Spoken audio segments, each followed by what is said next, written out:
La médiumnité, ça va être un contact qu'on va avoir avec le monde invisible. Ça peut être un défunt, ça peut être effectivement tout ce qui peut être une communication avec quelque chose qui n'est pas de ce monde-là, hein, quelque chose qui va être ailleurs, hein, pour parler avec des mots simples.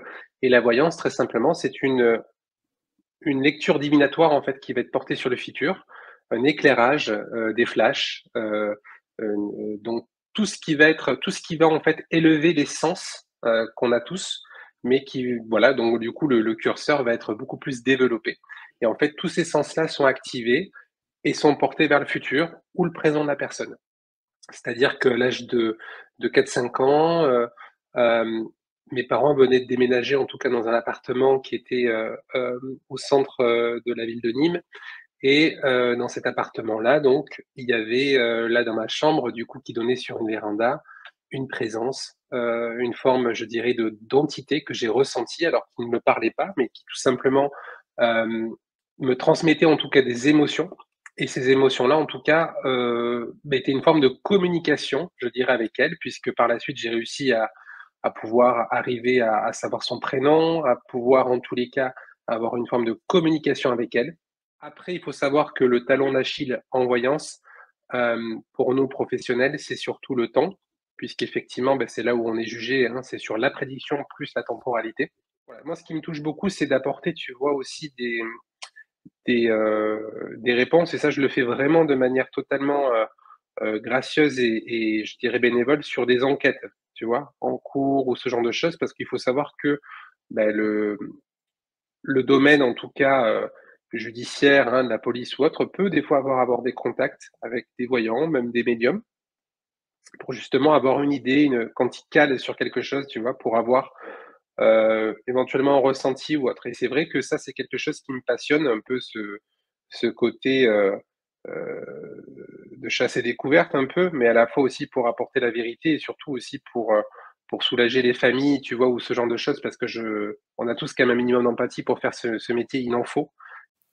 Bonjour à tous et bonjour à toutes et bienvenue sur la chaîne de la spiritualité pour tous.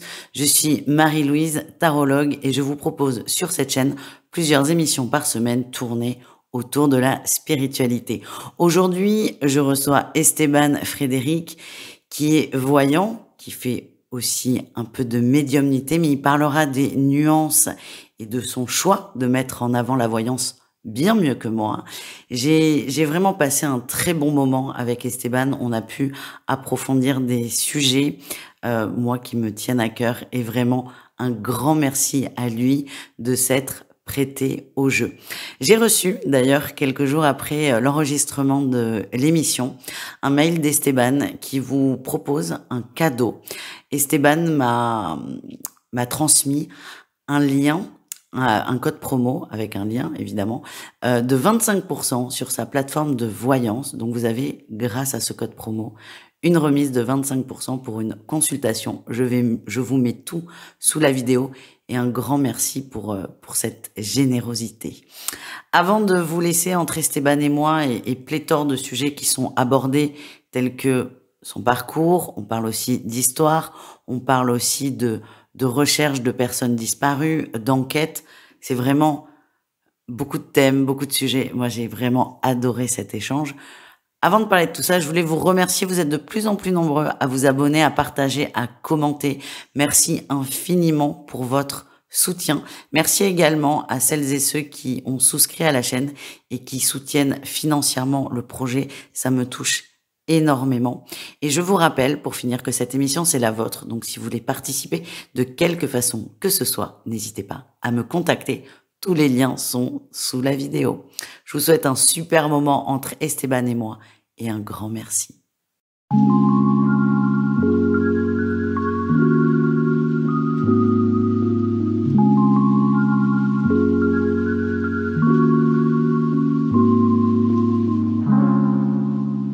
Bonjour Esteban, merci d'avoir accepté mon invitation pour parler de toi et de plein de choses. Mais avant de rentrer dans le vif du sujet, comment vas-tu? Bon, bonjour Marie-Louise, merci beaucoup pour ton invitation. Écoute, je vais très bien, je te remercie. J'espère que toi également, tu vas très bien. Moi toujours et j'adore découvrir des nouvelles personnes. Alors même si je t'ai déjà vu passer, à droite à gauche, là Mmh. on a un moment privilégié et je vais te découvrir en même temps que les gens qui regardent cette émission. Alors Esteban, tu es voyant, tu as Oui. écrit des livres, tu as créé aussi beaucoup de jeux Mmh. où tu partages notamment tu as ton livre «Mon sixième sens» où tu parles de toi, de de ton parcours, de tes capacités, ça on va en parler. Tu as aussi un livre plus historique qui parle de Louis XVII, où tu réécris l'histoire, c'est un peu prétentieux. Où tu parles de ta vision de mais ça, tu en parleras mieux que moi. Donc ça, moi, ça, Mmh. c'est quelque chose qui m'a très intéressée tout de suite. C'est le fait qu'on se mouille un peu, Mmh. parce que c'est quand même une prise de risque, hein, de d'écrire sur des faits historiques. Mais avant de parler de tout ça, Esteban, qui es-tu? Tout simplement. Tu as 3 heures.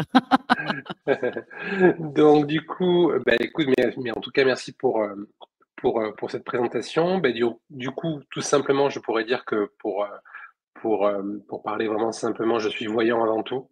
Donc c'est-à-dire que moi, ma mission de vie, c'est vraiment, d'accompagner, d'éclairer, de guider, hein, je dirais, les personnes, qui, font appel à moi dans le cadre d'une séance. Donc je me définirais véritablement comme voyant. À la fois également, j'ai de la médiumnité puisque du coup, ça m'arrive bien évidemment d'avoir des ressentis sur des faits historiques passés, comme en parlait justement par rapport à Louis XVII, mais également aussi par rapport, bah, tout simplement à d'autres faits du quotidien ou autres. Donc, mais effectivement, là où je pense ma valeur ajoutée est plus importante, ça va être sur le domaine, de la voyance, donc tout ce qui va être une lecture divinatoire du futur par rapport, tout simplement à, beh, les tout ce que les consultants peuvent traverser, hein, de par n'importe quelle thématique de leur vie et donc du coup, bah, je suis là pour apporter un maximum d'éclairage et aussi pour, bah, tout simplement des fois aussi pour aiguiller, aider et bien évidemment, je dirais, apporter un maximum de valeur et de détails. Très belle, définition de la voyance. Avant de parler de comment tu pratiques, parce que là, j'ai un milliard de questions, Mmh mh. moi, ce qui m'intéresse, c'est que là, tu es un jeune homme adulte, c'est Mmh. comment, bon, déjà cette voyance, comment elle se matérialise aujourd'hui? Est-ce que tu as besoin de support? Est-ce que ça vient tout seul? Comment ça comment tu ressens ta voyance? Comment tu reçois les messages? Alors la voyance, il faut savoir que c'est quand même un chemin initiatique. C'est-à-dire que comme je l'ai découverte moi quand j'étais jeune garçon, elle est différente de comme je suis maintenant, on va dire, plus ou moins adulte. Donc elle évolue, je dirais. Mmh.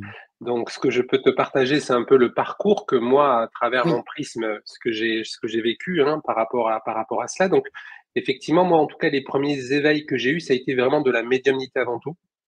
C'est-à-dire qu'à l'âge de 4-5 ans, hem, mes parents venaient de déménager, en tout cas dans un appartement qui était, au centre, de la ville de Nîmes et dans cet appartement-là, donc, il y avait, là, dans ma chambre, du coup, qui donnait sur une véranda, une présence, une forme, je dirais, de d'entité que j'ai ressentie, alors qui ne me parlait pas, mais qui tout simplement, hem, me transmettait, en tout cas, des émotions et ces émotions-là, en tout cas, bah, étaient une forme de communication, je dirais, avec elle, puisque par la suite, j'ai réussi à pouvoir arriver à savoir son prénom, à pouvoir, en tous les cas, avoir une forme de communication avec elle. Et tous ces faits-là, même si j'étais, jeune enfant, se sont confirmés par la suite puisque j'ai pu avoir, par la suite, par le biais en tout cas de ma mère avec qui je me suis confié par la suite, la confirmation bah, tout simplement d'un suicide qui avait eu lieu dans cette pièce et également le prénom de la personne du coup, qui est décédée. Et du coup, ça a commencé véritablement comme cela, donc plus par, je dirais le côté médiumnité, mais assez rapidement dans les mois, en fait, qui ont suivi, je dirais, ce 1er phénomène, beh, tu vois, quand j'allais, par exemple, à l'école, quand je voyais quelqu'un ou ce genre de choses, j'avais toujours ce sentiment, tu sais, comme ça peut avoir aussi, comme ça peut arriver aussi avec chacun, tu sais, ce sentiment de sentiment que je vais voir la personne ou je pense à cette personne et je la vois. Mais tu vois, le problème, c'est que c'était pas une intuition pendant 2 mois et après ça disparaît, tu vois? C'était vraiment quelque chose qui était plusieurs fois par jour. Donc le curseur était quand même assez élevé tu vois, par rapport peut-être à une intuition ou une sensibilité d'un être humain lambda. Et du coup, ce qui s'est passé, c'est que, rapidement, en fait, je touchais quelqu'un, je voyais quelqu'un, mais j'avais des visions, en fait, tu vois, sur, le futur de cette personne. C'est ce que j'explique et je relate aussi un petit peu dans mon livre, Mon sixième sens, en toute, transparence et honnêteté. Et en fait, voilà, il y a eu pas mal de faits qui ont fait que, du coup, j'avais, voilà, ces perceptions qui étaient liées à du futur. Notamment, je m'en rappelle, quand, ma mère, fréquentait une amie et son fils était parti, du coup, à la Légion, en tout cas en rapport avec l'armée, et j'ai ressenti, en tout cas, une blessure forte, au niveau de la jambe. Donc c'est quelque chose que j'avais partagé avec ma mère, donc elle avait gardé pour elle, et effectivement 2 ou 3 semaines après, donc tu vois, pour te dire la puissance de la prédiction, justement, on a su que, tout simplement ce garçon avait eu une blessure suite à, je pense à suite, voilà, au tout simplement à ses fonctions, hein, je dirais, qui Mmh. l'amenaient à être en contact avec, je dirais, les difficultés du terrain. Et tout simplement, voilà, il y a eu ça, plus il y a eu le décès effectivement de ma grand-mère qui a été un choc extrêmement fort émotionnellement pour moi à l'âge de 12 ans. Je pense qu'il a dû vraiment accentuer comme une faille un peu cette, sensibilité à la voyance. Et tu vois, c'est vrai que moi j'ai une voyance, je dirais, qui est vraiment très forte. J'ai de la médiumnité aussi, mais c'est quelque chose que je ne cherche pas à développer pour l'instant, tu vois? Pas plus que Mmh. ça. En tout cas, pas dans le cadre des consultations, ça va être plus dans le cadre d'un sujet comme je l'ai fait avec Louis XVII ou même d'autres qui peuvent me venir. Mais je suis plus, voilà, porté vers la voyance. C'est vraiment en tout cas là où je me sens le mieux. Et je pense que ma valeur ajoutée, en toute transparence et honnêteté pour les personnes qui me consultent, ce sera vraiment porté sur la voyance. Alors, est-ce que tu peux, pour moi et pour les gens qui regardent, quelle est selon toi, parce qu'il y a beaucoup chacun a sa propre vision de la chose, mais pour toi, quelle est la différence entre la voyance et la médiumnité? Très simplement, hein, la médiumnité, ça va être un contact qu'on va avoir avec le monde invisible. Ça peut être un défunt, ça peut être effectivement, tout ce qui peut être une communication avec, quelque chose qui n'est pas de ce monde-là, hein, quelque chose qui va être ailleurs, hein, pour parler avec des mots simples. Et la voyance, très simplement, c'est une lecture divinatoire, en fait, qui va être portée sur le futur, un éclairage, des flashs, donc tout ce qui va, en fait, élever les sens, qu'on a tous, mais qui voilà, donc du coup, le curseur va être beaucoup plus développé. Et en fait, tous ces sens-là sont activés et sont portés vers le futur ou le présent de la personne. Bien sûr, il m'arrive aussi de ressentir des éléments passés, donc là, je puise dans ma médiumnité, mais quand quelqu'un vient me consulter, il vient pas pour savoir, en fait, ce qu'il sait déjà ou ce qu'il a vécu, même si effectivement, des fois, il y a des personnes, qui ont besoin que j'aille un petit peu dans le passé pour arriver à partager des choses très précises et factuelles pour justement avoir cette concentration, cette écoute qui vont faire que, du coup, ils vont être beaucoup plus attentifs et beaucoup plus, Mmh. je dirais, en accord avec la voyance que je peux partager, par la suite. Alors, je suis d'accord avec toi, quand un consultant vient, il veut pas connaître sa vie actuelle parce qu'il la connaît, mais Mmh. d'un point de vue quand on prend beaucoup de distance, c'est quand même déjà exceptionnel d'arriver à connecter avec le présent d'une personne que tu ne connais pas. Exactement. Donc c'est vrai que c'est effectivement, c'est important quand même de pouvoir ressentir l'énergie actuelle de la personne. Qu'est-ce qu'il peut se passer dans sa vie, hein? En tout cas, qu'est-ce qui ressort quand je me concentre, en elle à ce moment-là? Est-ce que c'est le côté professionnel, affectif, familial ou autre, hein? Même, je dirais, qu'est-ce qui me vient par rapport à ça? Et après on construit la consultation justement pour, traiter, on va dire, en priorité, ou plutôt moi je vais plutôt parler en priorité des choses qui me parlent le plus par rapport à elle, et surtout d'apporter un maximum d'éclairage détail justement, que quand la personne va terminer la séance avec moi, elle ait plus de questions, que ça soit le plus clair et le plus possible genre le plus clair possible, et surtout que, voilà, elle sache exactement ce qui va se passer sur des périodes, le détail, voilà, que ça soit véritablement comme un film en fait, tu vois? Mmh. Qu'elle peut regarder et pouvoir en tout cas le raconter, tu vois? Sans difficulté et sans souvenir. Mmh. Souvent d'ailleurs à mes consultants, je leur demande de prendre des notes parce que moi effectivement quand je fais une séance, je suis connecté avec eux, et je n'ai pas de mémoire, on va dire le lendemain ou le surlendemain, je me souviens pas forcément de tout ce que je dis à ce moment-là, tu vois? Mmh. J'ai pas de mémoire en tout cas à ce niveau-là, c'est vraiment, quelque chose où je puise sur le moment, mais après je coupe, tu vois? C'est Donc après effectivement, pour des consultants, on va dire, fidèles que j'ai au bout de quelques fois, bien évidemment que je me souviens de certaines choses, Oui, mais j'ai oui. pas une lecture avec autant de détails que je peux leur apporter, lors de la Mmh. séance. Revenons quand tu étais petit, parce que ça arrive très tôt, 4-5 ans, tu étais un très Mmh. petit enfant. Tu as parlé de ta maman qui t'écoute. Ouais. Comment, déjà, quand tu vois cette entité sur la terrasse, est-ce que tu as peur ou est-ce que tu te laisses porter? Oui, en fait, je me rappelle que quand j'étais petit, au moment où j'ai commencé à ressentir cela, beh, mon cœur s'est mis à battre fortement, donc un sentiment d'anxiété.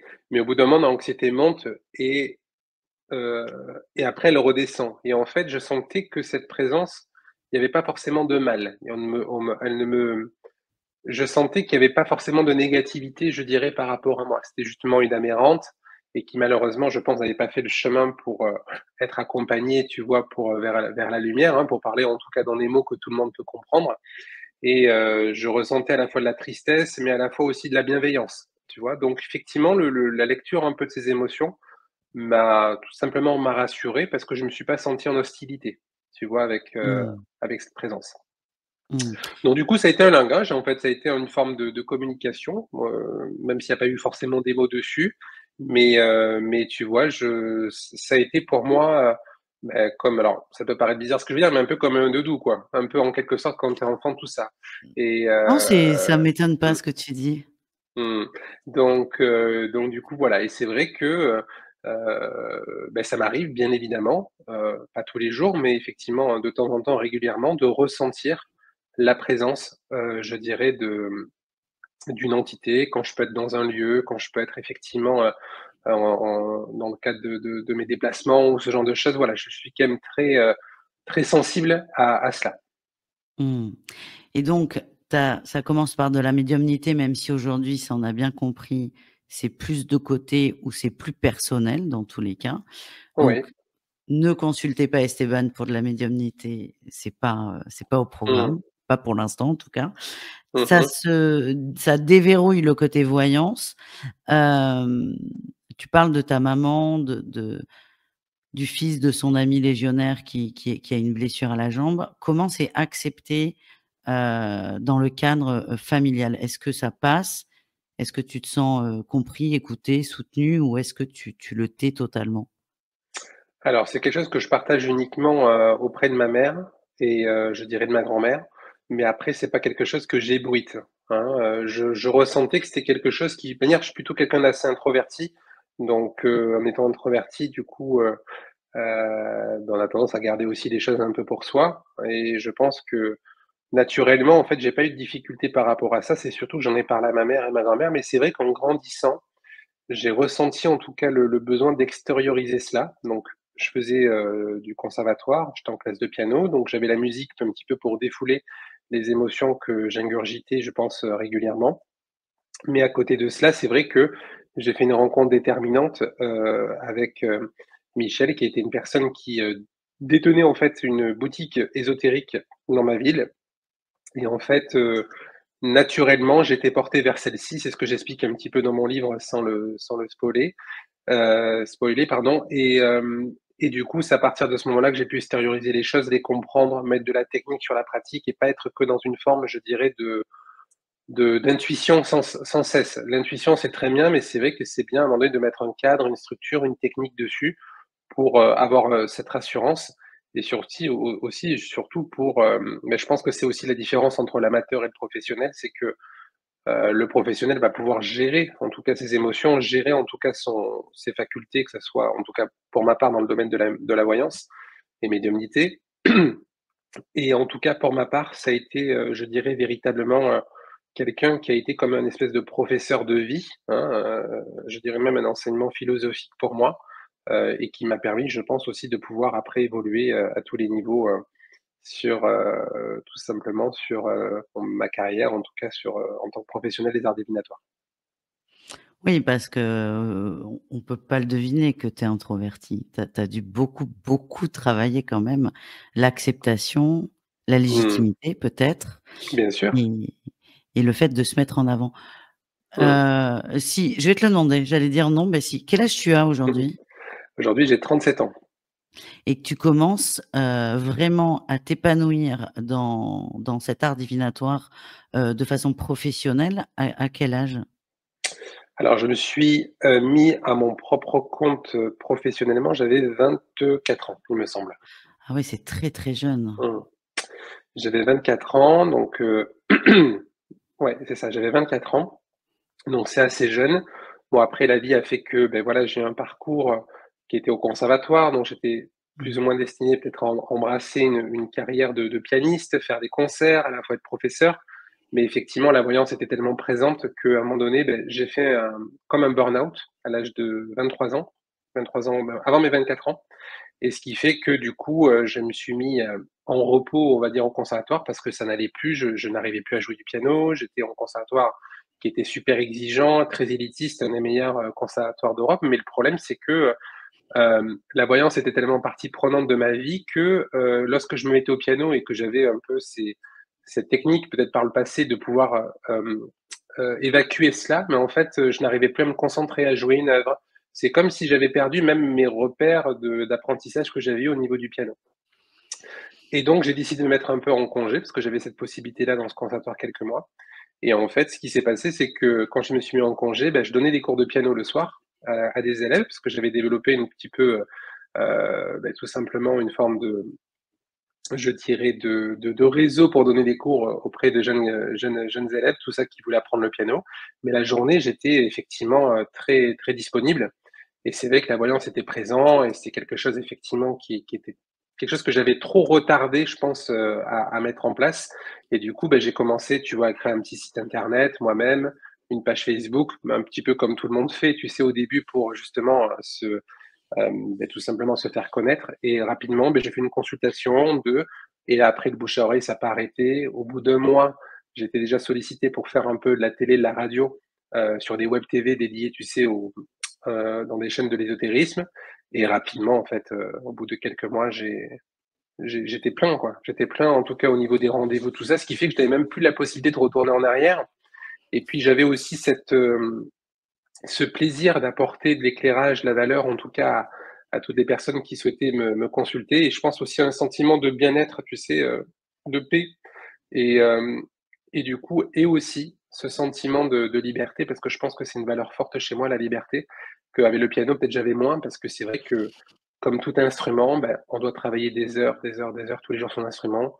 Quand tu ne travailles pas un jour ou deux, tu perds rapidement. Et c'est vrai qu'à un moment donné, ben, ayant sacrifié beaucoup d'années de vie dans cet instrument, qui est un magnifique instrument, ben, du coup, je n'avais plus forcément vécu ou je n'ai pas eu peut-être la jeunesse que d'autres copains ou copines, ont eu, je dirais par le passé. Tu joues encore du piano ou pas?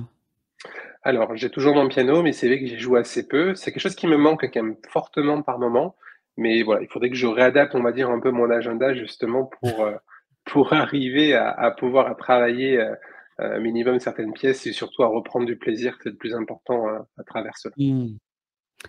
Après le burn-out du conservatoire, ne fais pas un burn-out, spirituel quand même. Non, d'ailleurs, c'est pour ça que je suis très attentif à ça et en fait, plus les années passent, plus je rétrécis quand même le nombre de personnes que je prends la semaine, pour la simple et bonne raison que on peut pas être bon en faisant, 30 consultations semaine, c'est impossible. Si on veut rester dans la qualité, je dirais dans son travail, beh, voilà, on doit avoir des techniques, je dirais et c'est vrai que moi, à titre personnel, beh, voilà, je me limite à, mmh, à peu près, je crois, je suis à peu près une dizaine, 10, en tout cas moins de 15 séances semaine, ce qui est déjà pas mal. Ouais, mais c'est non, mais c'est bien de parler de ses limites, c'est Mmh. très important, c'est un peu d'humilité et puis de s'écouter aussi. Alors quand tu parlais de la voyance, de ce que tu voyais dans l'avenir, hem, il est où le libre ar est-ce que le libre arbitre de tes consultants? Il est où? Quand Mmh. tu parles, tu sais là, du film de l'avenir des gens. Oui. Alors, le libre arbitre, il est où? Alors, il va surtout influer sur la notion de temps avant tout, mais je pense que, et ça c'est quand même quelque chose d'assez bien connu par rapport à ça, je pense que dans tous les cas, on a tous une ligne de vie et on a tous des points en tout cas importants qu'on ne va pas louper, tu vois? Ou qui ne vont pas, changer, je dirais, dans le cours de sa vie. quand on parle de destin, tu vois? Donc, il y a véritablement des choses qui sont en tout cas, pour moi, impossibles à dévier. Par contre, il y a des choses effectivement, on peut fluctuer, notamment par exemple, je prends une anecdote assez simple, quand un voyant, on peut annoncer une rencontre à quelqu'un, il est certain que si cette personne reste extrêmement casanière, ne fait pas un minimum d'efforts, je dis pas non plus pour, sortir tous les soirs, mais tu vois, un minimum provoquer les choses, effectivement, le temps va influer sur la prédiction, tu vois? Donc tu vois, par exemple, par rapport à cet aspect-là, effectivement, tu vois, le libre arbitre, peut influer. Tout comme quand je donne une prédiction à quelqu'un, par exemple sur l'aspect professionnel ou autre, par rapport à un travail, si effectivement cette personne-là, refuse, on va dire, le poste, bon, ce qui peut arriver, tu vois, parce qu'elle ne le ressent pas par rapport à ce que je lui dis, beh, il va se passer quelque chose qui va faire qu'il y aura quand même un changement, je dirais, dans son univers professionnel. Après, il faut savoir que le talon d'Achille en voyance, pour nous professionnels, c'est surtout le temps, puisqu'effectivement, beh, c'est là où on est jugé, hein, c'est sur la prédiction plus la temporalité.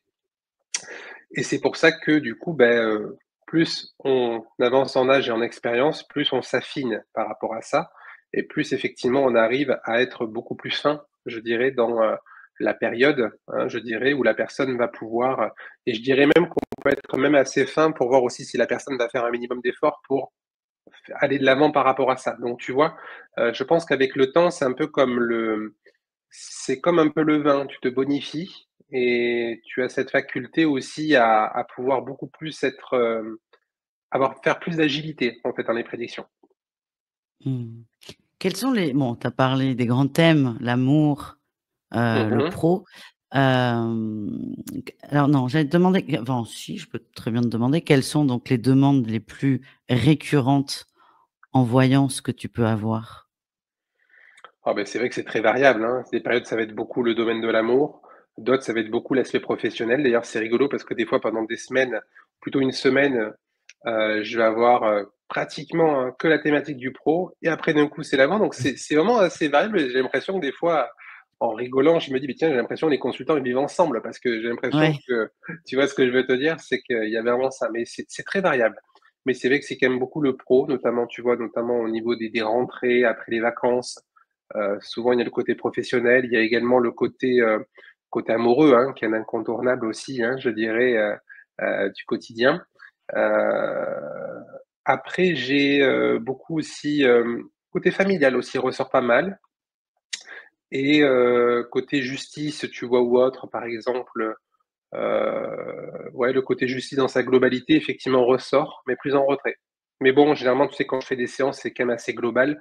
Donc finalement, même si on ne parle pas de l'affectif, on y parlera, mais peut-être plus après dans le cadre de la Mmh. consultation. Donc en fait, tout est un petit peu, développé, détaillé, sauf si la personne ne veut pas aborder ce sujet. C'est bien de le Mmh. préciser. Exactement. Donc s'il y a des sujets sensibles, Oui, par exemple, le domaine de la santé, tu vois, je ne suis pas professionnel de la santé, je ne suis pas habilité à cela. C'est vrai qu'il y a une certaine éthique par rapport à ça. Après, effectivement, quand je ressens des choses qui n'ont pas de gravité, je le partage auprès du consultant. Mais après, voilà, je suis pas un expert et même si effectivement, j'aime me challenger, des fois ressentir des choses, tout ça, hem, voilà, je pense que chacun a son métier et par le respect par rapport à ça, voilà, je peux pas me mmh. permettre de donner un diagnostic médical, sachant que je suis pas habilité pour et j'ai pas envie d'avoir cette pression, tu vois? Je dirais par rapport à ça. Mais partager mon avis, sur un sujet de santé quand moi ça me vient et que je ressens que je peux le dire, ben je le fais en tout cas. Mmh. Non, mais quand je te disais, il y a des est-ce que tu as des consultants qui vont te dire: «Bon Esteban, je veux une consultation, par contre, je ne veux absolument pas aborder ce sujet». Est-ce que ça t'est déjà arrivé? Oui, ça arrive, mais c'est assez rare. Ou ça OK. arrive, tu sais, souvent quand, quelqu'un me contacte pour le pro, mais il est très heureux dans sa vie sentimentale, en tout cas à son sens pour lui, mais qui veut pas savoir parce qu'il veut pas que ça lui rajoute en tout cas peut-être de l'anxiété, du stress, tu vois? Donc et ça je comprends, je respecte, hein, mais dans ces cas-là, il y a pas de souci, tu vois? Donc voilà, on va dire que c'est assez variable, mais généralement les personnes qui me consultent, on aborde tous les sujets. OK. Tu parlais de la santé et merci parce que je m'attendais pas à ça, mais c'est très intéressant de le pointer du doigt et c'est primordial, c'est chacun sa partie, chacun son métier C'est Et ça. quels sont, parce que ça, j'allais le demander, donc du côté éthique, donc la santé, c'est un sujet qu'on évite d'aborder. Est-ce que tu captes déjà les dates ou les énergies de décès des gens? Et si oui, est-ce que tu le transmets à tes consultants? Alors, je ne le cherche pas. Je ne le cherche pas. Donc, si ça vient à moi, c'est que, beh, je pense que c'est quelque chose qui va arriver, peut-être assez rapidement ou ce genre de choses, mais en général, c'est pas une information que je vais chercher, tu vois? Je suis pas, dans cette curiosité de donner ou que de transmettre une information qui est négative, mais c'est vrai que quand je fais une lecture, en voyance, beh, tu vois quand même la longévité, tu vois? Mais effectivement, ça peut arriver des fois de ressentir ça, mais c'est quand même quelque chose qui n'est pas récurrent, heureusement et fréquent. Alors moi, j'ai déjà eu la question qu'on m'a posée, donc peut-être que toi aussi, je te le souhaite pas, ceci dit. Mmh. Bonjour madame, j'attends un héritage, quand est-ce que la personne décède? Parce que c'est quelqu'un Oui, qui bien sûr, attend un ça je l'ai eu héritage ça. Mmh, d'une personne en vie. Mais c'est mmh. terrible comme. C'est terrible. Après bon, on peut pas genre, c'est terrible parce que du coup, on est quand même des aides de jugement. Il faut dire ce qui est. Tu vois, il n'existe pas de personne qui ne critique pas, tu vois, qui n'a pas un jugement sur les choses. Mais c'est vrai que quand on est, en séance, on va plus porter un avis. Mais je pense qu'effectivement, voilà, moi ce que j'essaie, c'est d'être le plus neutre possible, de pas, que moi, ma personne puisse interférer, même si bien sûr, on est des êtres humains avant tout. Mais oui, effectivement, tu as des personnes, ben voilà, la valeur financière pécuniaire est très importante parce que ça touche des valeurs chez eux, de sécurité, tu vois, ou autre. Et j'essaie en tout cas de ne pas porter de jugement dans mon discours, d'être le plus neutre possible. Même si des fois, c'est vrai que si tu l'entends de manière assez extérieure comme ça, ben waouh, c'est sorti de son contexte et ça peut Mmh. être mal pris. Mais effectivement, oui, ça m'est arrivé. Ça m'est Et est-ce arrivé. que tu vas surtout la question c'est est-ce que tu vas chercher cette réponse, là, pour le coup? Ou c'est une Alors là, question tranchée? quand c'est lié à ça, généralement, donc c'est pour savoir, une date de décès par rapport à un héritage, généralement, c'est vrai que je ne parle jamais de décès de la personne. Je vais plutôt parler de la finalité, comment ça va se passer et au niveau de la temporalité, par contre, comme je le précise à chaque fois, je suis pas là pour annoncer, hein, je dirais les catastrophes ou les décès. Hormis si vraiment il y a quelque chose qui peut être évité, je ne sais quoi que je perçois comme, tu vois, quelque chose qui peut être évité, mais sinon j'aborde pas la notion de temps. OK, mais c'est bien. Mmh. Mais voilà, c'est des questions éthiques, mais c'est vrai que c'est important de le rappeler Par et tu as respect, ouais. raison, il faut Mmh. et aussi ne pas juger, même si parfois mais là, je l'ai sorti volontairement du contexte. Mmh. Voilà, nous sommes des êtres, humains. Est-ce que tu as des souvenirs, sans rentrer trop dans l'intimité des gens et surtout sans les citer, mais des souvenirs de Ouais. voyance qui t'ont vraiment marqué, qu'ils soient positifs ou pas d'ailleurs? Oui, j'ai des souvenirs de personnes, qui m'ont consulté, que ce soit sur le domaine de la politique, des gens, hein, beh, très connus, des gens aussi des maires, tu vois? Par rapport à des élections. Je pense également aussi, à d'autres thématiques puisque j'ai eu la chance de pouvoir rencontrer des personnes que j'aurais jamais pu, je dirais, avoir, l'idée de pouvoir discuter, rencontrer, notamment quand j'ai discuté mon activité. Donc c'est vrai que, effectivement, ça m'est arrivé en tout cas de pouvoir, même être surpris, je dirais aussi par les prédictions que je pouvais apporter et je dirais même voilà, moi ce qui me touche beaucoup, c'est d'apporter, tu vois, aussi des réponses et ça je le fais vraiment de manière totalement, gracieuse et je dirais bénévole sur des enquêtes, tu vois? En cours ou ce genre de choses parce qu'il faut savoir que, bah, le domaine en tout cas, judiciaire, hein, de la police ou autre, peut des fois avoir des contacts avec des voyants, même des médiums, pour justement avoir une idée, quand ils calent sur quelque chose, tu vois? Pour avoir, éventuellement un ressenti ou autre et c'est vrai que ça, c'est quelque chose qui me passionne un peu ce côté, de chasse et découverte un peu, mais à la fois aussi pour apporter la vérité et surtout aussi pour soulager les familles, tu vois? Ou ce genre de choses parce que on a tous quand même un minimum d'empathie pour faire ce métier, il en faut. Une empathie quand même professionnelle, mais c'est vrai qu'on est touché dans notre sensibilité aussi, je dirais, tu vois? Par rapport à ça. Donc c'est vrai qu'effectivement, tu vois, il y a vraiment des choses comme ça où c'est quand même Mmh. assez bouleversant et à la fois assez beau et je pense aussi ce qui est bien aussi dans ce métier, c'est que, en tout cas dans mon métier, comme je le perçois moi, c'est qu'il y a pas de routine. Oui. Bon, même si les thématiques, effectivement, le cadre est toujours le même, chaque voyance est différente et chaque voyance est totalement, une énergie totalement différente, tu vois?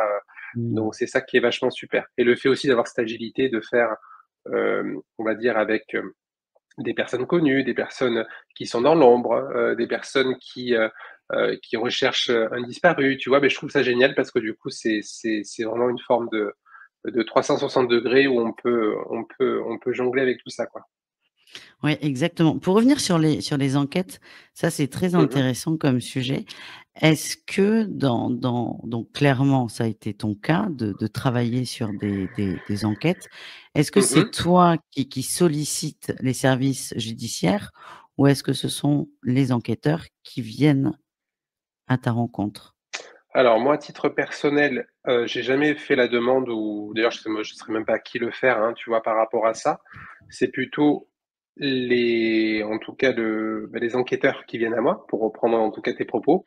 Et ça s'est passé aussi surtout parce que j'ai eu des personnes qui avaient un certain réseau en consultation et je pense qui ont pu peut-être partager un peu une expérience avec moi d'une consultation et de ce fait, du coup, j'ai été sollicité, tu vois, pour apporter, un ressenti, une aide, je dirais, tu vois, par rapport à tout ça. Donc non, en fait, généralement, je cherche pas, en fait, à ce genre de choses. Je pense qu'il vaut c'est plutôt les choses qui doivent venir à moi que le contraire. Mmh. Bon après si un jour j'ai, je te dis pas, quelque chose qui est une fulgurance ou je ne sais quoi, tu vois, sur un et encore, je te dis ça, mais tu vois, hormis dans le cadre de mes consultations, c'est vrai qu'avec le temps et l'expérience et un peu la maturité aussi, bah, tu apprends à te couper, même si tu es pas coupé à 100 quand tu es à l'extérieur, tu apprends quand même à te protéger et à avoir une coupure, tu vois, par Mmh. rapport en tout cas à tout ça.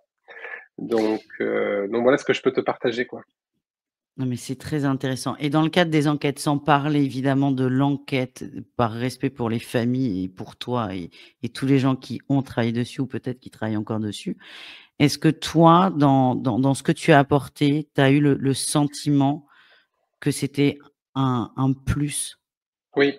Alors oui, il y a des enquêtes qui sont plus marquantes que d'autres, parce qu'il y a des enquêtes qui ont été beaucoup plus avancées, d'autres qui ont été menées dans une direction qui, à mon sens, n'était pas la bonne. Donc il y avait tu vois, il fallait faire un chemin arrière pour se diriger vers un autre chemin. Mais effectivement, le but de tout ça, c'est que si j'ai une enquête et qu'au final, je vais apporter de la broderie, du détail qui, au final, ne va pas changer, je dirais, la forme de l'enquête, voilà, aucun intérêt. Mais je pense qu'après, il faut avoir l'honnêteté, tu vois, de dire les choses et voilà, il y a des choses, c'est comme une personne, des fois, peut me consulter, ça peut arriver, mais soit je suis fatigué, soit je suis pas dans un bon jour, donc je reporte, tu vois? Et je suis pas disposé et voilà, c'est OK, quoi. Il y a pas de jugement par rapport à ça.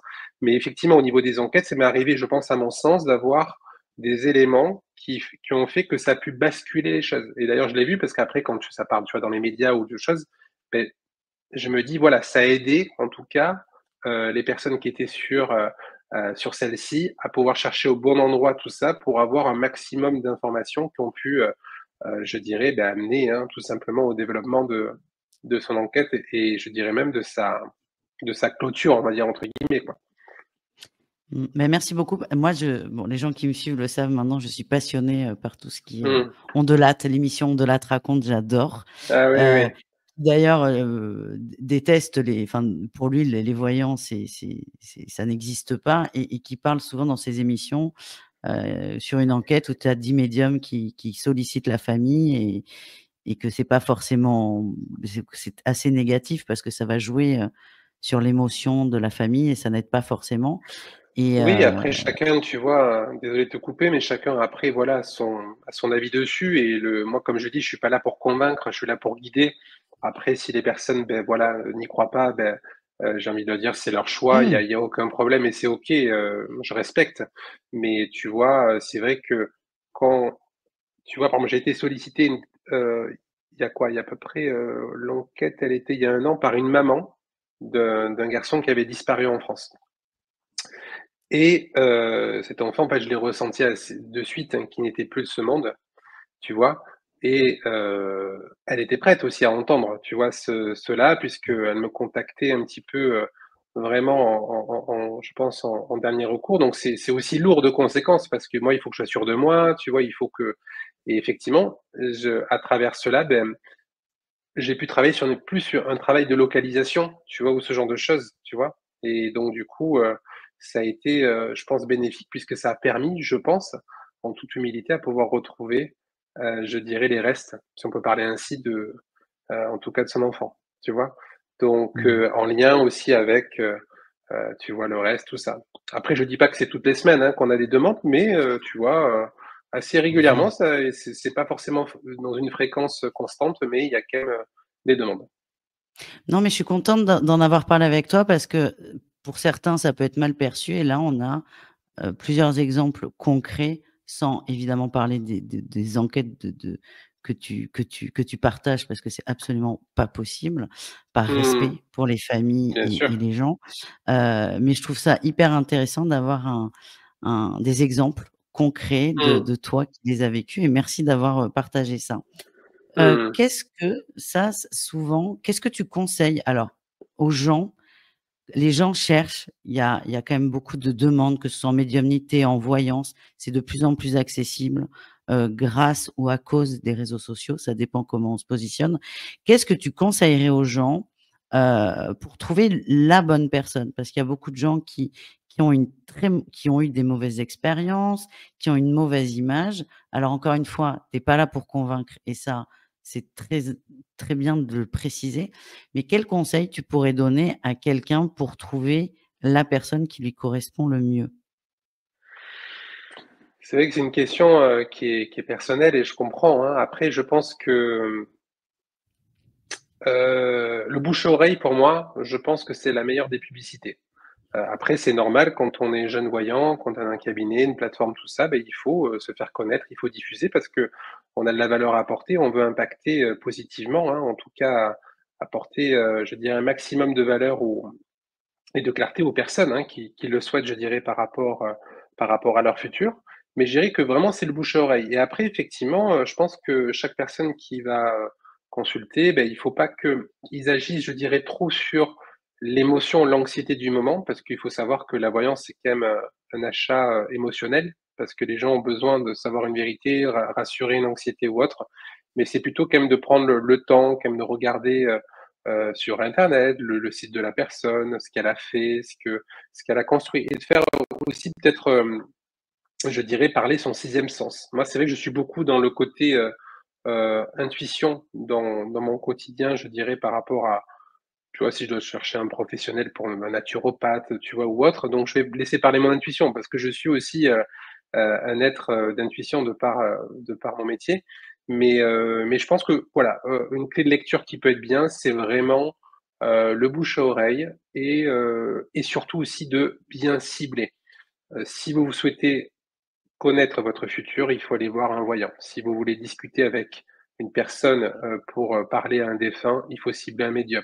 Si vous voulez faire de la numérologie, il faut aller voir un numérologue. Si vous voulez voir, une lecture astrale, horoscope ou autre, il faut aller voir un astrologue. Hein, au jour d'aujourd'hui, dans le métier, que j'exerce et un petit peu, mais je dirais même dans l'univers de la voyance, tout le monde se dit, médium, voyant, numérologue, tarologue, ils ont tu vois, tous les noms possibles et je pense que c'est pas forcément, je dirais, bénéfique. On peut pas être bon de partout. C'est comme tu vas voir un médecin généraliste, un cardiologue, il va te soigner le cœur, il va pas te soigner le foie, tu vois? Donc c'est un peu pareil. Je pense qu'il faut faire preuve il faut aller voir la bonne personne pour, son besoin, en tout cas, du moment. Et après, bien évidemment, bon, même si c'est un choix qui est personnel, tu vois? Mais, je pense qu'il faut, ouais, je dirais beaucoup le bouche à oreille, son intuition aussi également.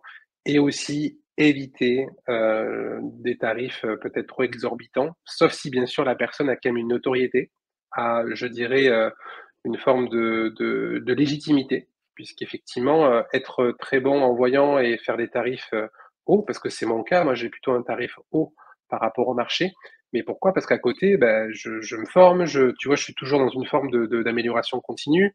Je suis quelqu'un qui suis toujours dans la croissance de m'évoluer, donc ça demande quand même aussi moi de mon côté, tout simplement de me former, je dirais d'apprendre, tu vois? D'un point de vue plus intellectuel ou autre et puis voilà, tout simplement. Donc ce que je peux te partager en tout cas qui me vient, hein, par rapport à ta question. Mais j'aime beaucoup tes réponses, c'est pour ça que Mmh. je t'écoute religieusement. mh. Ça, c'est une question qu'on me pose très souvent. On me dit: «J'y Ouais. arrive pour les autres». Alors ça peut être le sens de l'intuition ou un sens plus aiguisé. «J'y arrive pour les Mmh. autres, mais pour moi, ça marche pas». Ça, on peut l'entendre assez souvent. Est-ce que c'est ton cas déjà? Est-ce que tu arrives, toi, à avoir de la voyance pure pour toi? Assez rarement. C'est vrai que malheureusement, si j'avais pu avoir, cette faculté de pouvoir aussi bien voir pour moi que ce que je peux, à mon sens, ressentir pour les autres, beh, je pense que j'aurais fait moins d'erreurs, sur, des choix, professionnels, je dirais, affectifs ou je ne sais quoi. Après, bien évidemment, on a tous une intuition naturelle, mais au final, porté sur moi-même, étant moi-même un petit peu imbibé par cela, mais du coup, c'est vrai que par moment, je peux avoir en tout cas une fulgurance. Alors, je saurais pas te dire pourquoi ça me vient à ce moment-là. Est-ce que c'est un reliquat, un résidu? Je sais pas, tu vois, comment l'interpréter. Ouais, Mais je c'est vois. vrai que du coup, malheureusement, non. Et après, c'est vrai que je ne suis pas quelqu'un, paradoxalement, qui cherche à connaître mon avenir. Alors paradoxalement, je le propose, mais moi, je suis pas quelqu'un qui vais, en tout cas à ce jour, consulter ou appeler des confrères pour, je dirais, avoir une consultation ou autre. Et si effectivement je dois le faire parce que, bah, ça peut arriver, hein, rien n'est impossible, bah, du coup, c'est vrai que je je je sais pas vers qui je me tournerai, très honnêtement, parce que j'ai pas cette recherche déjà au jour d'aujourd'hui, même si je connais bien sûr des confrères ou autres, mais je pense que c'est très difficile, hein, de porter cette confiance et cette mission de savoir à qui, on peut porter ça. Ou sinon j'irai peut-être, mais tu vois avec un recul quoi nécessaire pour Mais ça, c'est bien de le préciser et tu as pas d'explication sur le fait que quand c'est pour soi, on n'y arrive pas? je pense que Après, c'est c'est pas parce grave, hein. qu'émotionnellement on est trop investi. Je pense que Mmh. tu vois, c'est comme par exemple quand, je vois certains professionnels vont faire des prédictions sur les présidentielles, tu vois? Hem, j'ai été par exemple en 2017 le premier voyant, je crois que c'était au moins 8 à 10 mois avant l'élection, à annoncer Macron président. Donc j'ai pris une journaliste, m'envoie un email, elle me dit qu'elle veut une interview avec moi. Je ressentais bien en tout cas cette énergie. J'ai été le premier en tout cas voyant qui annonçait Macron 8 à 10 mois à l'avance. Sachant que Macron, il y a 8 à 10 mois, n'était pas favori dans les sondages. Il y avait d'autres, il y avait je crois qu'il y avait à l'époque, il y Il avait Alain Juppé, il y avait François Fillon. Bon bref, tu vois, il y Oui, avait oui, quand il y même un peu du avait nord de c'était voilà, l'époque, oui, Fillon, Juppé. Marine Le Mmh. Pen, tout ça, tu vois? Et effectivement, Oui, je mais lui je te annonce rejoins, que c'était pas du tout évident 8 mois voilà, avant, oui. de dire Macron 8 à 10 mois avant, c'était Non, quand même, c'était un peu prématuré. osé. Ouais, c'était Ouais, osé, voilà, on va dire, tu oui. vois? Donc en même temps, après, donc du coup, j'annonce cela. Après, je passe à autre chose, je zappe et quand le premier tour se passe, de suite, la journaliste republie sur Facebook, je crois que c'est le Journal des femmes, le magazine, tu vois, internet, la prédiction. Et effectivement, après, j'avais annoncé que le premier tour serait donc Emmanuel Macron et je crois que c'était Marine Le Pen, hein, il me semble, c'était en Oui. 2000, ouais, c'est ça. Et du coup, effectivement, ça a bien été Emmanuel Macron qui a été élu. Donc, tu vois. Et par contre, donc, pour venir un peu au bout de cela, parce que c'était pas non plus pour amener le débat sur moi, mais souvent, je suis pas quelqu'un qui suis intéressé vraiment par la politique et peut-être c'est une erreur de ma part, je ne sais pas, mais je suis pas quelqu'un, voilà, qui me nourrit de politique au quotidien parce que c'est pas forcément, ce qui m'anime et ce qui me plaît. Donc ce qui fait que quand j'ai un quelqu'un en politique, ce sera beaucoup plus facile pour moi d'être beaucoup plus pertinent et juste que quelqu'un qui va écouter des émissions de, tu vois, de débats politiques, tu vois, ou autre. Mmh. Et c'est ce que je te disais, c'est que souvent, en fait, ce que j'ai pu constater, c'est que je voyais beaucoup de voyants, hein, avec la qualité, hein, mais qui annonçaient des futurs présidents ou présidentes, mais qui se trompaient. Tout simplement parce que je pense qu'ils étaient trop imbibés eux-mêmes par leur parti ou par la personne qu'ils voulaient justement avoir en tout cas en présidence que du coup ils ont fait une erreur de jugement quoi. Mmh.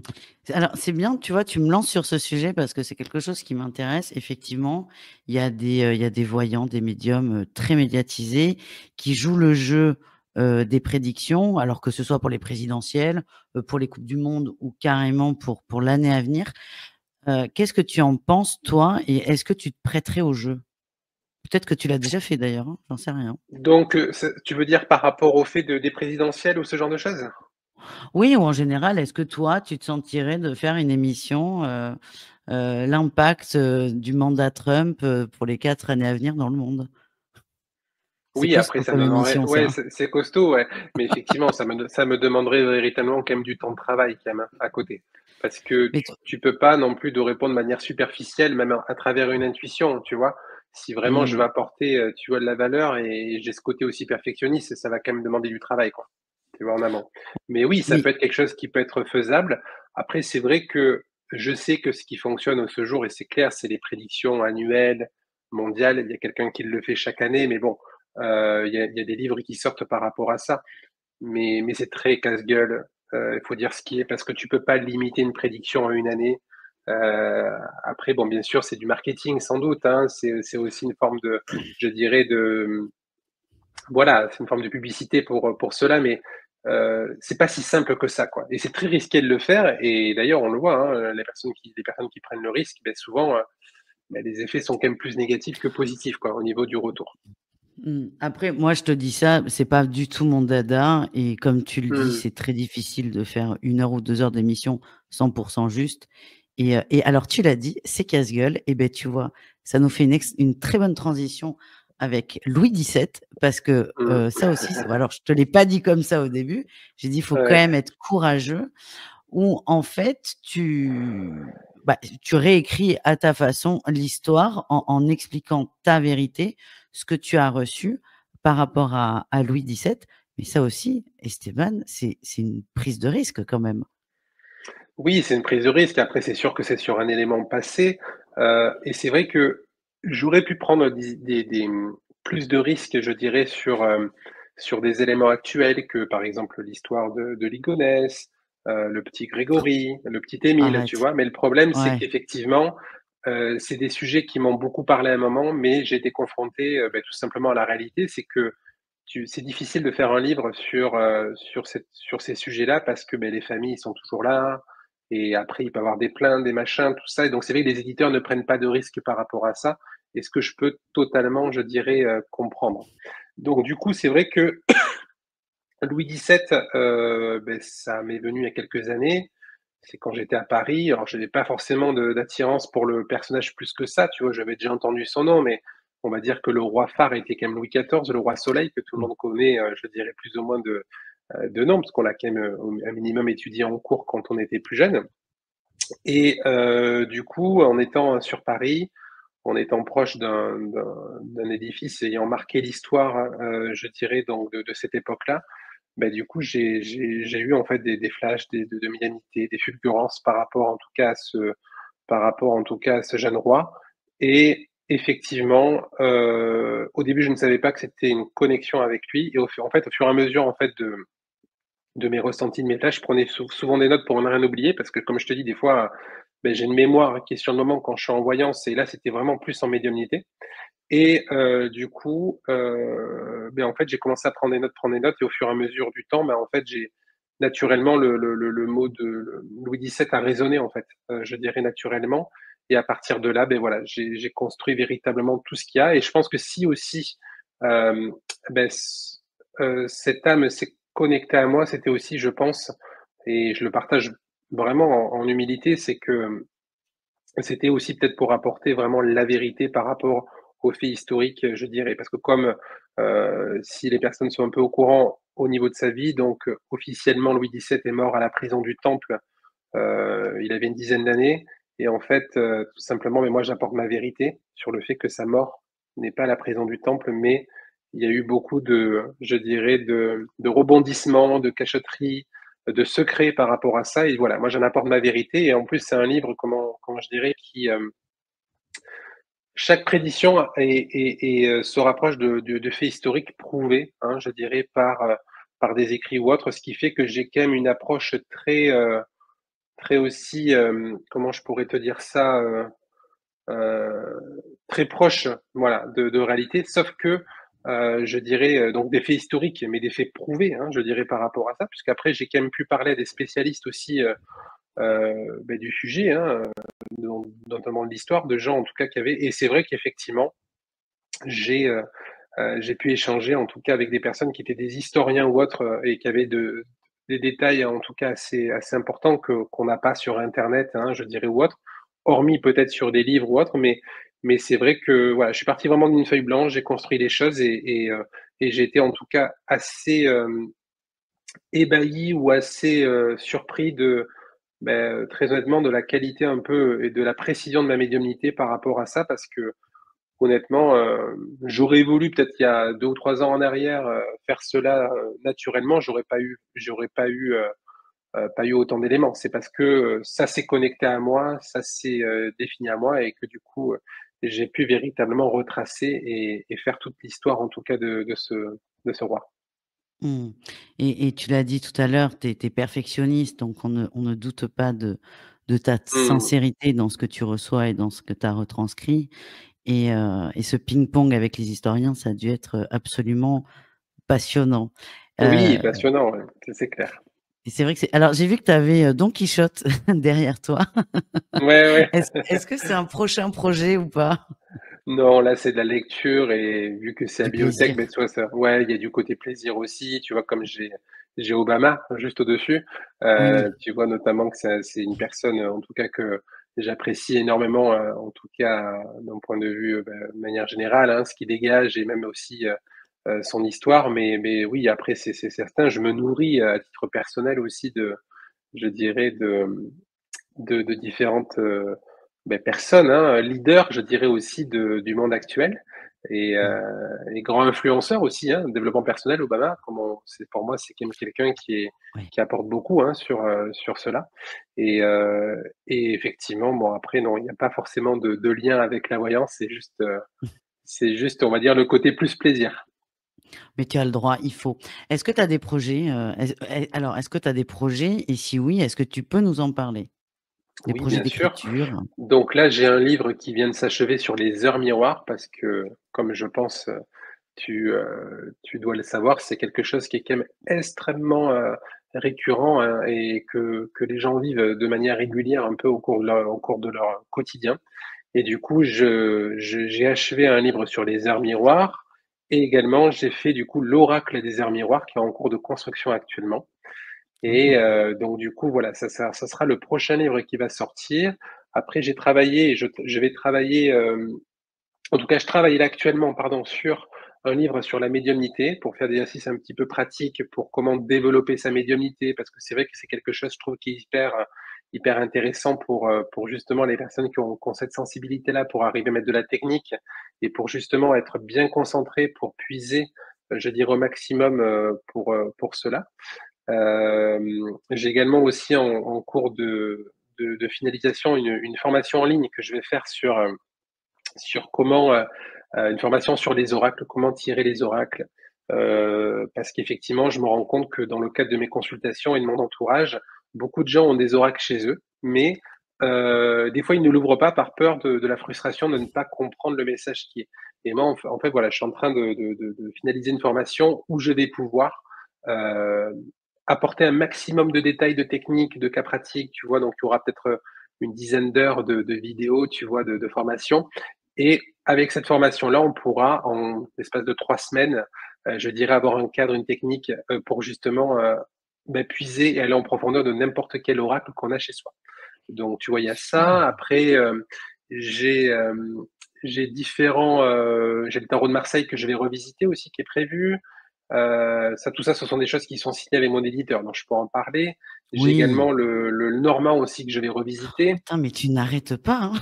Ouais, ouais, donc j'ai le normand que je vais revisiter également et puis j'avais fait le Béline, mais malheureusement le Béline, j'ai pas pu le sortir parce qu'au final les familles, tout simplement, voilà, posaient difficulté auprès de l'éditeur, donc c'est un projet que j'avais rendu, mais au final ne s'est pas en tout cas, Concrétiser, ouais. concrétiser tout ça et puis voilà, je crois que c'est à peu près tout, heu, ce que j'ai, du coup là actuellement par rapport à ça. Donc, tu vois? Après sinon, peut-être comme tu le vois du coup là, donc là c'est, le message des guides parce que tu sais, alors moi à titre personnel, c'est vrai que moi c'est quelque chose d'instantané donc peut-être que j'ai un guide et je ne le sais pas, mais c'est vrai que je me rends compte et c'est vrai que on a tous une forme de petit ange gardien, de guide, hein, qu'on peut appeler, qui est cette intuition qui est présente en nous. Justement, donc j'ai fait un oracle sur le message des guides qui est là. Après, donc ça, c'est l'oracle Sex and Love, puisque j'ai remarqué, c'est vrai que dans le cadre des consultations, le domaine de l'amour, la sexualité, voilà, c'est quelque chose qui est extrêmement demandé, sollicité. Donc ça, c'est un oracle qui est vraiment sur le domaine de l'amour et de sa globalité. Après, j'ai l'oracle, je vais dire mon sixième sens, mais mon sixième sens, le livre est un peu plus haut. J'ai l'oracle du sixième sens qui est ici, qui est mon premier jeu. C'est celui que j'utilise moi dans le cadre de mes consultations tout le temps, parce que c'est vraiment, comment te dire, quand tu démarres un peu les oracles ou autres, tu n'as jamais l'oracle parfait en fait. Tu n'as jamais l'oracle qui va te, ou l'oracle peut te parler une période après ne plus te parler. C'est très compliqué d'avoir un support divinatoire parce que euh, donc du coup moi j'avais beaucoup l'oracle de Blin quand j'étais plus jeune et mais l'oracle de Blin il est quand même un peu vieux, tu vois, il a vieilli, il faut dire ce qui est. Et Ouais, il sa vieillit mal, lecture ouais, je elle est suis sur d'accord. et sa lecture elle est vraiment plus sur une courte durée que sur une longue durée. D'ailleurs, 52 cartes, 52 semaines. Donc, on est plutôt sur des prédictions qui sont quand même rapprochées. Et j'ai fait l'oracle du sixième sens, qui est vraiment un prolongement de moi et aussi tout le, je dirais, le suc un petit peu de toutes les consultations que j'ai pu faire et qui balaye un petit peu tous les domaines. Et il est d'une simplicité, tu vois, chaque année il est réédité, donc ça prouve qu'il fonctionne bien et qu'il parle à chacun. Et après, donc j'ai eu l'oracle intuitif qui est juste là, donc que j'ai réalisé après l'oracle du sixième sens, qui est un petit peu un oracle qui est fait plus pour l'amateur et à la fois le professionnel, qui est vraiment un oracle assez simplifié en tout cas, je dirais des choses. En fait, c'est un pont pour. Ça sera en gros, tu vois, le premier oracle qu'on pourrait prendre si on veut vraiment se mettre dans le domaine de la voyance. Et après, à côté de celui-ci, on peut prendre un oracle un peu plus costaud, même s'il reste assez simple comme mon sixième sens. Et après, j'ai fait un petit oracle pocket, tu vois, notamment au format pocket, parce que du coup, c'était aussi pour avoir une lecture sur différents sujets thématiques du monde de la voyance, du monde, pardon, je dirais, du quotidien, en tout cas, de chacun Mmh, et qui est plus un format de poche, tu vois, que tu peux mettre dans un sac, tu peux mettre à la ouais. plage, tu peux mettre n'importe où, et qui peut te donner véritablement, voilà, des indications en format ludique, tu vois, avec des images ludiques Mmh. ou autre. Ça, beh, les éditions Pocket, j'espère ne pas dire de bêtises, c'est Trait Daniel qui a fait une Oui, collection Pocket. D'accord. c'est ça. Donc du coup, celui-ci fait partie donc de la collection. Et d'ailleurs, cet oracle, du coup, je vais me permettre de le partager. Il sort Ouais. donc du coup au mois d'avril, Ah! je dirais On a une donc de cette année, bien sûr. Et je vais te faire voir du coup quelques cartes. Donc comme ça, donc ça c'est le dos, tu vois, avec plusieurs types de couleurs. Donc il y a le livret bien sûr qui est avec, donc qui permettra d'expliquer pourquoi. Et après donc tu as les cartes. Donc là par exemple tu as là l'équilibre émotionnel, tu vois. Donc et tu vois super, comme j'adore. celui-ci. Donc je prends notre couleur, la satisfaction du travail, tu vois. Donc tu vois J'aime bien parce que c'est aussi le simple. côté pocket. Voilà, il y a ce côté simplicité. Là, tu as le bonheur intérieur, tu vois. Voilà, donc tu vois, c'est un univers graphique qui est changeant Accessible. en fait, ouais, qui est accessible parce que chaque fois que je fais un oracle, je travaille généralement avec un graphiste totalement différent à chaque fois. Je prends rarement le même graphiste, tu vois, pour faire les jeux, tu vois, en général. Donc, tu vois, que ce soit mon sixième sens, ça a été véritablement un graphiste que j'ai pris sur ce projet-là. Pareil pour l'intuitif, pareil pour Sex and Love, pareil pour le message des guides, c'est différent parce que là, c'était plus le message en lui-même et il fallait juste avoir le fond, tu vois, par rapport à ça. Mmh, oui. Mais tu vois, à chaque fois, je travaille avec un graphiste différent. Comme ça, du coup, ça met aussi en lumière une personne, je dirais, qui a du talent, hein, et le but, c'est de partager aussi ce projet à deux parce qu'elle le fait vivre, hein, ou il le fait vivre, je dirais, à travers ce côté artistique, sa sensibilité, je dirais, au niveau des cartes. C'est important de souligner, Mmh, l'importance des graphistes, des illustrateurs. exactement. Que de projets. Je mets tous les liens bon, déjà pour retrouver Esteban sous la vidéo, mais aussi de tes jeux et de tes livres Mmh et que de projets en cours. Ça, c'est bien, tu es très productif mh. quand même. Tu as gardé la rigueur du conservatoire. J'ai gardé la rigueur et la discipline du conservatoire et c'est vrai que tu vois, généralement, je sors 1 à 2 jeux par an, ce qui fait que du coup, voilà, c'est quelque chose qui fait que ça me permet moi aussi d'être dans la créativité, puisque dans le domaine du piano, hein, le domaine artistique, Eh on beh, oui. crée, hein, à travers sa personnalité, hein, je dirais, les pièces qu'on interprète. Et c'est vrai que moi aussi, c'est un exutoire pour moi, c'est un plaisir. Donc, tu vois, côté création, côté voyance, côté site internet, tu vois, je suis vraiment beaucoup dans l'esthétique, donc je suis très sensible un peu à la beauté de ce que je peux réaliser à travers, à travers en tout cas ce que je diffuse. Bah, merci beaucoup. Est-ce que Esteban, enfin, est-ce que, c'est si tu veux, est-ce que tu as un mot de Mmh. la fin? Est-ce qu'il y a quelque chose que tu veux rajouter? Quitte à te répéter et c'est pas bien grave, est-ce qu'il y a quelque chose, qui te semble, juste de garder pour le mot Écoute, de la fin? oui, écoute, en tout cas, déjà merci à toi pour, ce moment de qualité, ce moment de partage, en toute simplicité et en toute bienveillance. En tout cas, tu fais un très beau travail dans le cadre de tes interviews et même du travail en général, donc c'est quand même bien aussi de le souligner. Et après effectivement, moi j'étais très heureux de partager ce moment avec vous de sincérité, bienveillance. Et c'est vrai que voilà, si en tout cas vous souhaitez que je puisse vous aider, c'est avec grand plaisir. Mais après, comme je dis, faites parler votre sixième sens, hein. Le bouche à oreille, pour moi, c'est vraiment quelque chose qui est bien. À côté de cela, moi, c'est vrai que j'ai tellement été sollicité que j'ai développé donc une plateforme de voyance, mais une plateforme de voyance avec vraiment des gens de qualité qui sont recrutés, qui sont testés, tu vois, vraiment par justement pour être certain en tout cas de la valeur ajoutée qu'ils vont avoir. Les tarifs sont totalement accessibles, c'est des forfaits coupés, donc il n'y a pas de surfacturation.